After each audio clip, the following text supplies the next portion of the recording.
میرا نام شبو رانی رکھا گیا تھا کیونکہ میں بہت زیادہ خوبصورت تھی۔ ابھی میری عمر کم تھی کہ میری امی نے شور ڈال دیا کہ اس کی شادی کروا دی جائے۔ میں تو اپنی شادی کا سن کر حیران رہ گئی کہ شادی، اور میری، وہ بھی اتنی جلدی۔ پر اس کے پیچھے بھی ایک کہانی تھی۔ جب میری امی کی شادی ہوئی تو وہ 30 سال کی تھی، اور اب امی کا ماننا یہ تھا کہ لڑکی جتنی کمسن اور خوبصورت ہوتی ہے اتنی جلد ہی شوہر کے دل میں جگہ بناتی ہے، کیونکہ جیسے جیسے لڑکیوں کی عمر بڑھتی ہے ان کے جسم پر چربی چڑھنے لگتی ہے۔ وہ نہ چاہتے ہوئے بھی موٹی ہو جاتی ہیں، کیونکہ لڑکے کی یا تو خوبصورتی دیکھی جاتی ہے یا پھر کمائی، یعنی کہ تنخواہ، اور پھر اس کے بعد سب کچھ مشکل ہو جاتا ہے۔ عورت کی شکل اچھی ہو تو وہ برے سسرال میں بھی گھر بنا لیتی ہے۔ پتہ نہیں امی کی یہ سائنس درست تھی یا غلط، لیکن سب لوگ تو یہی کہتے تھے کہ تمہاری ماں ٹھیک کہتی ہے۔ اسی لیے میری شادی بھی کم عمری میں ہی طے کر دی گئی۔ مجھے شادی سے نہ تو کوئی مسئلہ تھا اور نہ ہی کوئی خوشی تھی۔ میری عمر 16 سال تھی، میرے اندر عقل بھی نہیں تھی، لیکن میں اپنی شادی سے خوش تھی، یہ سوچ کر کہ نئے کپڑے مل جائیں گے، نئی چیزیں ملیں گی، میں دلہن بنوں گی۔ مجھے نہیں پتا تھا کہ شادی کے کیا مسائل ہوتے ہیں۔ پر میری شادی طے ہونے سے 6 مہینے پہلے مجھے میری ماں نے میری ایک پھپھو کے گھر پر چھوڑ دیا کہ اس کو ساری ٹریننگ کروا دی جائے، سارے گر سکھا دیے جائیں، کیونکہ میرے گھر میں صرف میں اور امی ہی تھیں، لیکن ان کے گھر میں کافی ساری لڑکیاں رہتی تھیں۔ امی کا کہنا تھا کہ لڑکیوں کے ساتھ رہو گی تو وہ تمہیں سب کچھ سکھا دیں گی، گھر کیسے بنانا جاتا ہے، اچھا کھانا کیسے بنانا ہے، تیار کیسے ہونا ہے، کس کے ساتھ کب کیا بات کرنی ہے۔ یعنی مجھ سے ایسی تیاری کروائی جا رہی تھی جیسے جنگ پر جانے سے پہلے فوج کی ٹریننگ کروائی جاتی ہے۔ وہاں کے دن میرے بہت اچھے گزرے تھے۔ وہاں پر میری ہی عمر کی کافی ساری لڑکیاں تھیں، 2 سے 4 میری کزن بھی تھیں، اور باقی محلے کی لڑکیاں بھی ادھر آ جاتی تھیں۔ میری پھپھو نے واقعی بہت اچھی اچھی باتیں سکھائیں جن کا پہلے مجھے پتہ بھی نہیں تھا۔ میری شادی کروا دی گئی اور میں اپنے گھر میں آ گئی۔ دلہن بنی، کمرے میں بیٹھی اپنے شوہر کا انتظار کر رہی تھی، لیکن جب شوہر کمرے میں آیا تو میں حیران رہ گئی۔ جو باتیں مجھے میری پھپھو نے بتائی تھیں ان میں سے کچھ بھی نہیں ہو رہا تھا۔ پھپھو نے کہا تھا کہ تم کو سلام کرے گا تو تم سلام کا جواب دینا، اگر اس نے سلام نہیں کیا تو تم سلام کر لینا۔ لیکن میرے شوہر نے تو مجھے دیکھ کر ایک لفظ بھی نہیں بولا۔ جب میں نے سلام کیا تو اس نے جواب بھی نہیں دیا۔ اس نے مجھے منہ دکھائی میں کوئی تحفہ بھی نہیں دیا، بلکہ مجھے تو ایسے محسوس ہو رہا تھا جیسے میں کمرے میں بیٹھی ہی نہیں۔ مجھے میری پھپھو کی باتیں یاد آنے لگیں، جن کے مطابق ابھی تک کچھ بھی نہیں ہوا تھا۔ وہ مجھ سے دور ہی دور بھاگ رہے تھے۔ باقی گھر والے تو ٹھیک تھے، اچھے طریقے سے پیش آ رہے تھے، بس دلہن کے ساتھ جو بھی رسومات کی جاتی تھی وہ سب ہو رہی تھیں، لیکن میرا شوہر میری طرف دیکھنا بھی گوارا نہیں کر رہا تھا۔ میں پریشان تھی کہ پتہ نہیں کیا بات ہے۔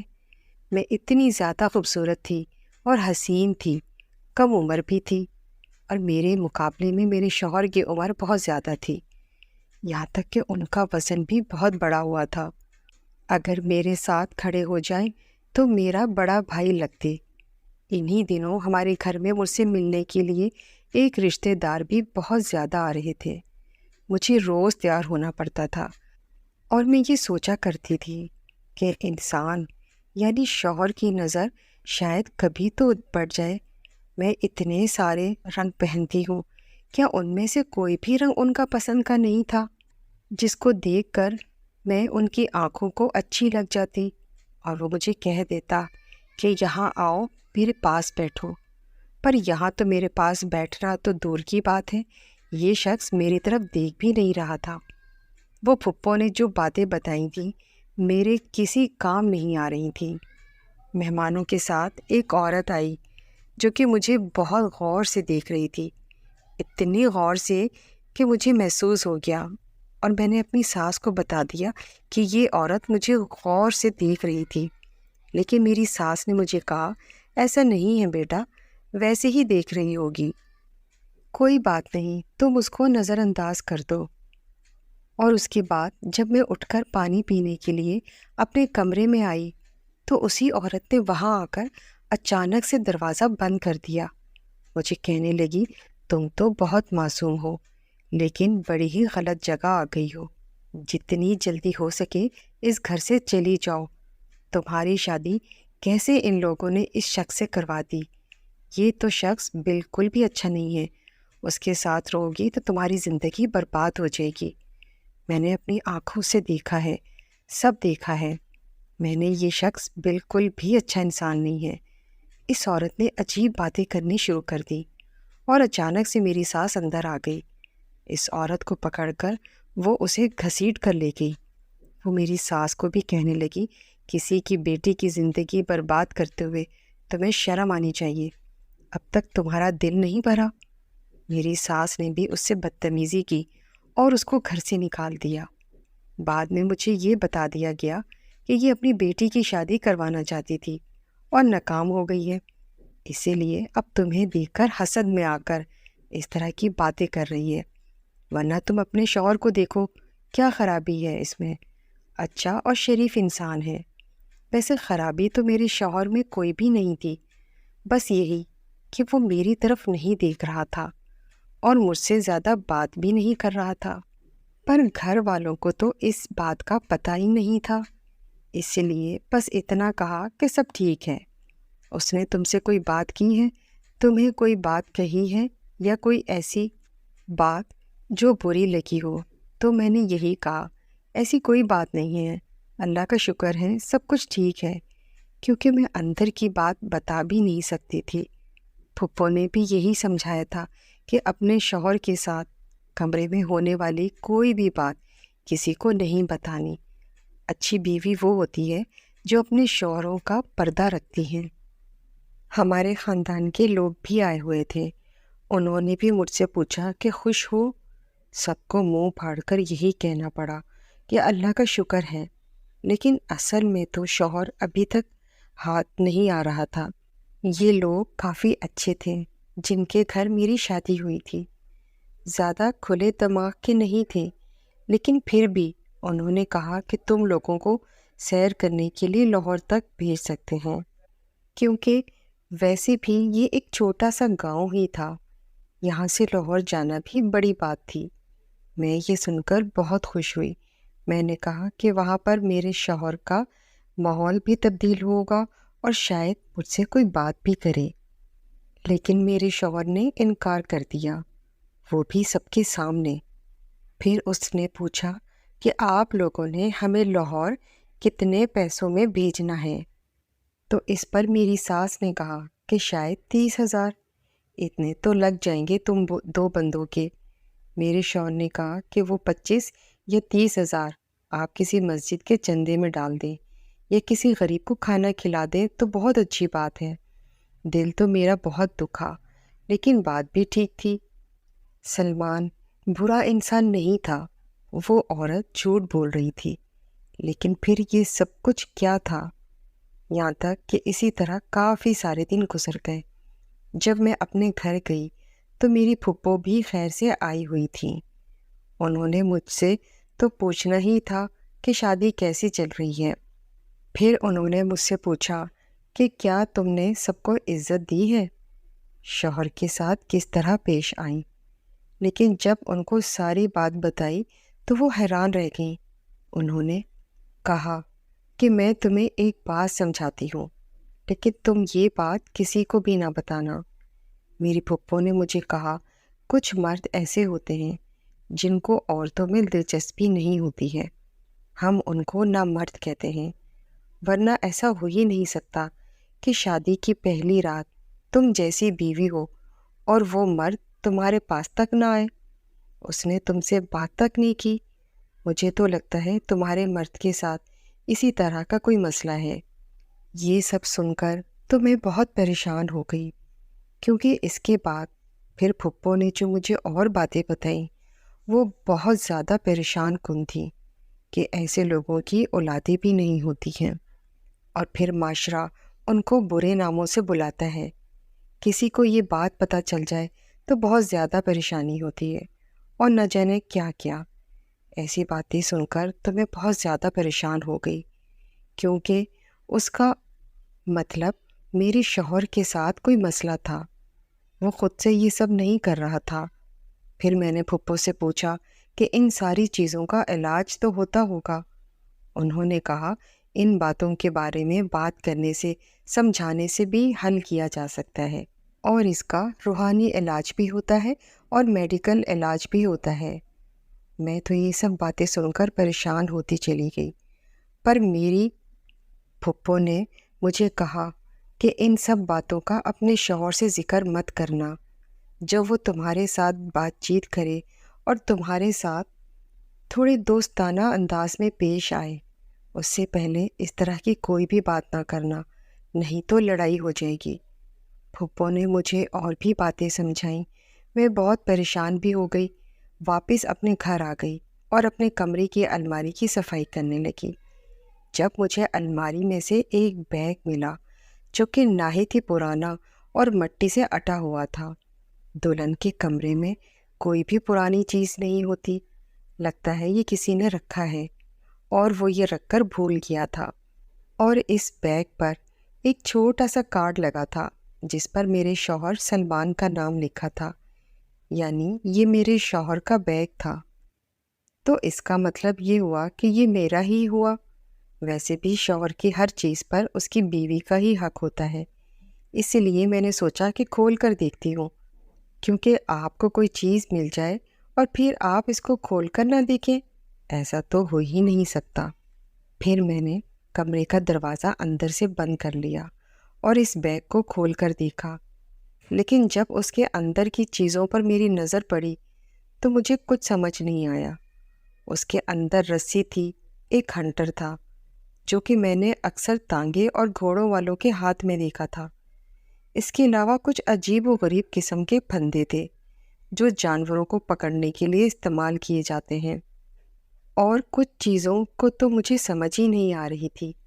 میں ابھی ان چیزوں کو دیکھ ہی رہی تھی کہ میرا شوہر اچانک سے اندر آ گیا، اور میں نے نارمل انداز میں پوچھا کہ یہ سب کیا ہے، لیکن پھر اس کے بعد وہاں پر جو ہوا وہ دیکھ کر میں حیران رہ گئی۔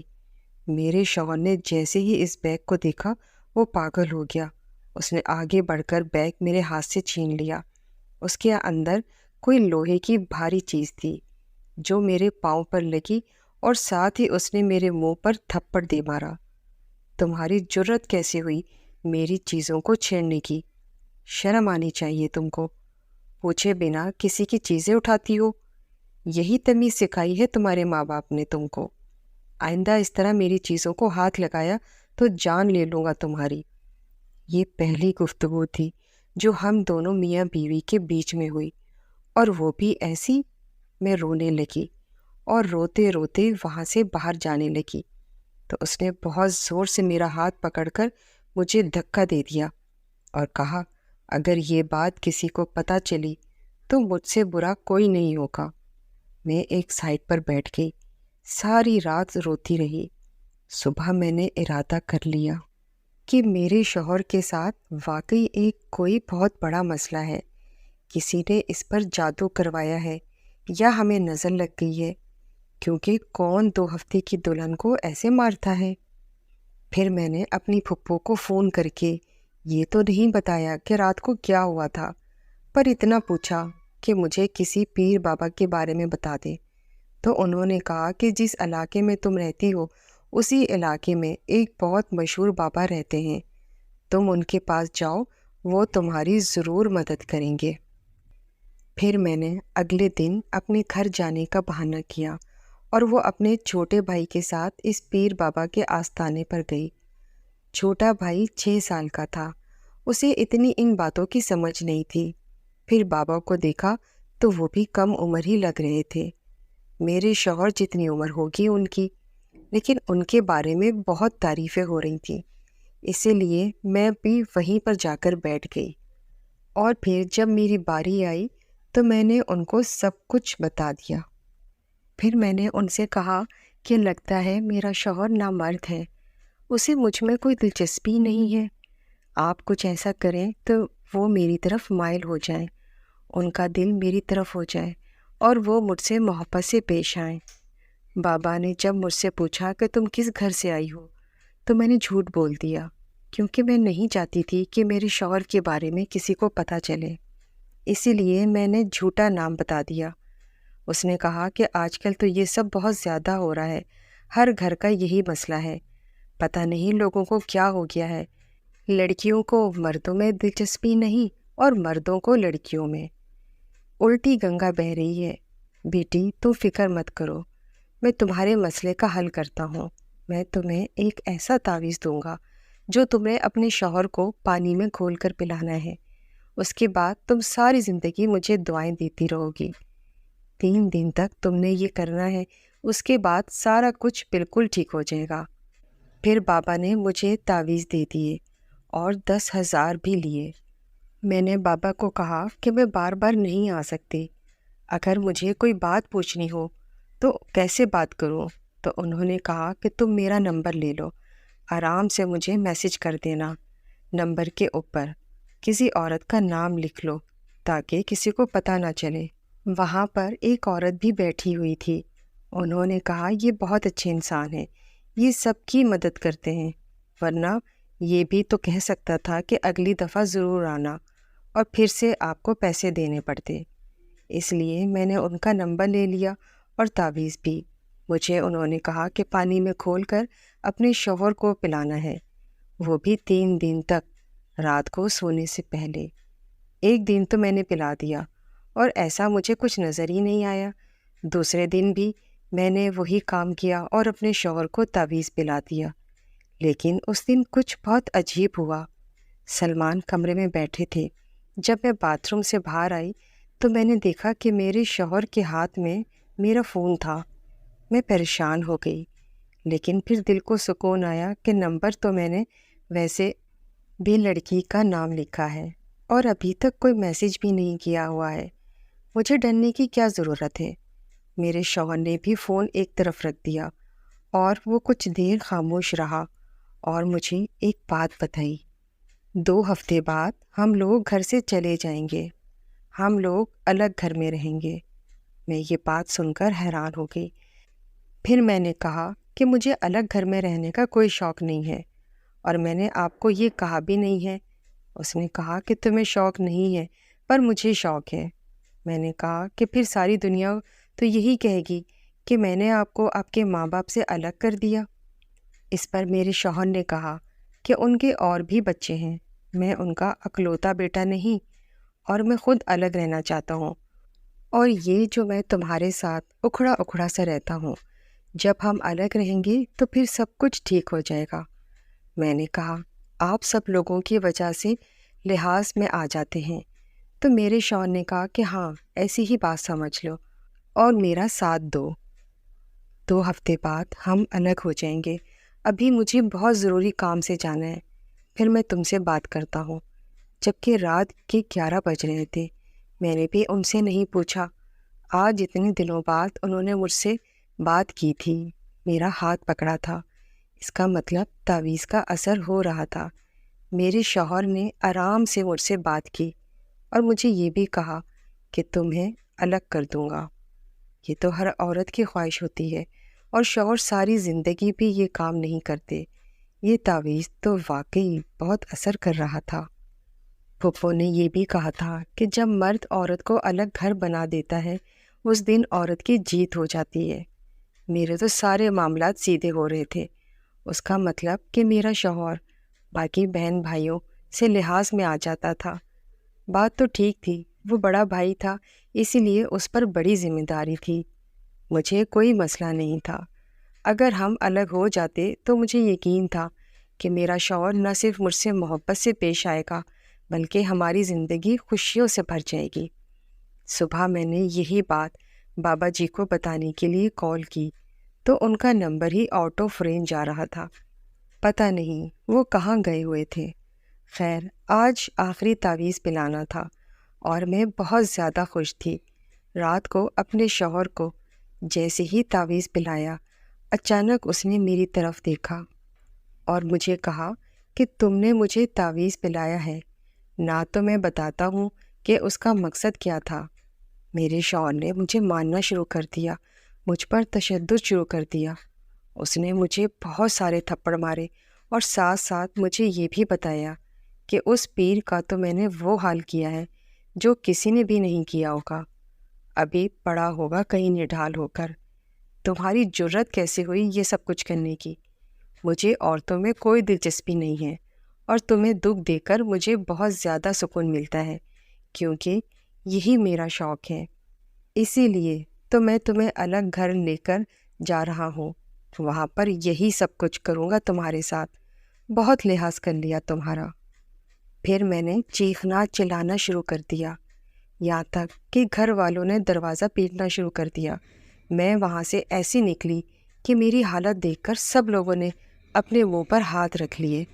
میں تیز تیز بھاگتی ہوئی گھر سے باہر نکلنے میں کامیاب ہو گئی۔ میری تو قسمت اچھی تھی کہ میرے ماں باپ میری طرف ہی آ رہے تھے۔ انہوں نے کہا کہ ہم جا کر بات کرتے ہیں۔ میں نے کہا کہ بس چلے، یہاں سے مجھے نہیں رہنا، بس مجھے یہاں سے لے جائیں۔ پھر وہ لوگ مجھے لے کر دروازے سے ہی پلٹ گئے۔ اب مجھے اس عورت کی بات یاد آئی، وہ بھی سچی تھی، اور میرے شوہر کے بارے میں چھان بین کروائی گئی تو پتہ چلا تھا یہ عورتوں پر تشدد کرتا ہے، اور اس سے پہلے بھی 2-3 عورتوں کے ساتھ یہی سب کچھ کر چکا ہے۔ وہ عورت مجھے یہی بات بتانا چاہتی تھی اور میں سمجھ نہیں سکی تھی۔ اس بیگ میں جو سامان تھا وہ بھی اسی حوالے سے تھا، اور میں اتنی بڑی بڑی باتوں کو سمجھ ہی نہیں پائی۔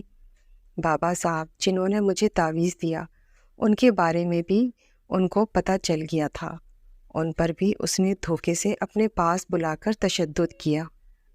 وہ بھی اس وقت ایک ہاسپٹل میں تھے۔ میرا ایک بہنوئی وکیل تھا، اس لیے خلا کا کیس ڈالا گیا اور مجھے خلا تو مل گئی، لیکن میری زندگی برباد ہو گئی۔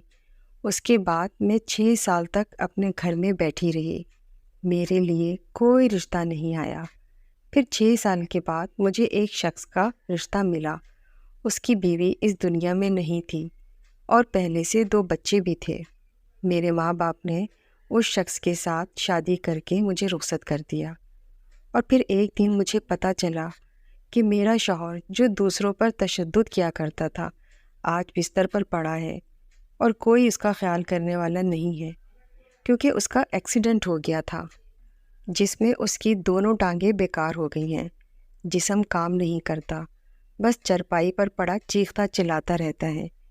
یہ سن کر میں نے کانوں کو ہاتھ لگائے، لیکن اللہ کے انصاف پر بھروسہ ہو گیا۔